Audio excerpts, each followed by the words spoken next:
নমস্কার বন্ধুরা, এই গরমের মধ্যে আজকে আমি আপনাদের সকলকে মহব্বত কা শরবতের সঙ্গে ঠান্ডা ঠান্ডা ওয়েলকাম করছি। চলুন তাহলে এই শরবতটা কিভাবে বানাচ্ছি সেটাই আপনাদের সাথে শেয়ার করি।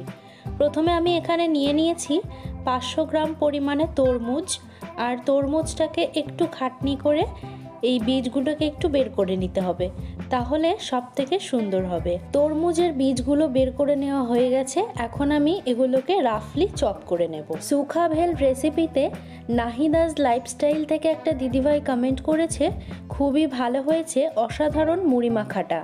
থ্যাংক ইউ সো মাচ দিদিভাই। সুষমাস ডায়েরি থেকে একটা দিদিভাই কমেন্ট করেছে, খুব সুন্দর হয়েছে বোন। থ্যাংক ইউ সো মাচ দিদিভাই, এভাবেই পাশে থাকবেন। কোমল কিচেন থেকে একটা দিদিভাই কমেন্ট করেছে, very nice and tasty, subscribe your channel. Thank you so much. এবারে একটা পাত্রের মধ্যে নিয়ে নিচ্ছি 500 ml এর মতন ফুল ফ্যাট গরম দুধ। এখন এর মধ্যে দিয়ে দিচ্ছি হাফ কাপ পরিমাণে গুঁড়ো চিনি। এখন গরম দুধটাকে চিনির সাথে খুব ভালো করে মিশিয়ে নিতে হবে, যতক্ষণ না পর্যন্ত দুধটা ঠান্ডা হয়ে যাচ্ছে আর চিনিটা পুরোপুরি গলে যাচ্ছে। পারভিন কিচেন থেকে একটা দিদিভাই কমেন্ট করেছে, really great, big like, thanks for sharing. Thank you so much দিদিভাই। এখন এই দুধটার সাথে চিনির গুঁড়োটা খুব ভালো মতন করে মিশে গেছে। এর মধ্যে এবার দিয়ে দিলাম 1/8 কাপের মতন রুয়াবজা, দিয়ে দিলাম 4 টেবিল চামচের মতন কনডেন্সড মিল্ক। এবারে দিয়ে দেব কুচনো তরমুজ। স্বপ্নবিলাস থেকে একজন কমেন্ট করেছে, খুব ভালো লাগলো ভিডিওটা, থ্যাংক ইউ সো মাচ।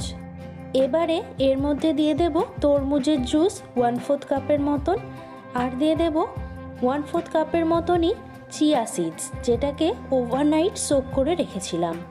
আর সবশেষে দিয়ে দেব 8 থেকে 10টা আইস কিউব। এবারে সব কিছুকে খুব ভালো করে মিশিয়ে নেব।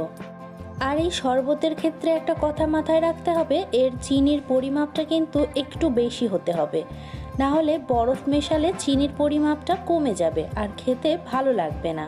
তাই সবসময় চিনিটাকে একটু বেশি করেই নেবেন। তারপর সব কিছুকে মিশিয়ে নেব। তো আমাদের শরবতটা রেডি হয়ে গেছে, আর এবারে আমরা এই শরবতটাকে সার্ভ করে দেব। তার জন্য 2টো কাচের গ্লাস নিয়ে আস্তে আস্তে করে শরবতটাকে আমরা এর মধ্যে দিয়ে নেব। আর উপর থেকে চাইলে একটু কিন্তু তরমুজ কুচিও দিয়ে দিতে পারেন সাজানোর জন্য।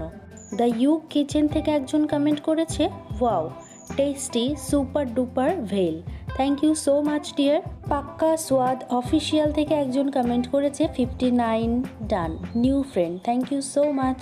তাহলে আজকের রেসিপিটা আপনাদের কেমন লাগলো অবশ্যই কিন্তু কমেন্ট করে জানাবেন, আর চ্যানেলটিকে সাবস্ক্রাইব করতে একদম ভুলে যাবেন না। বাই।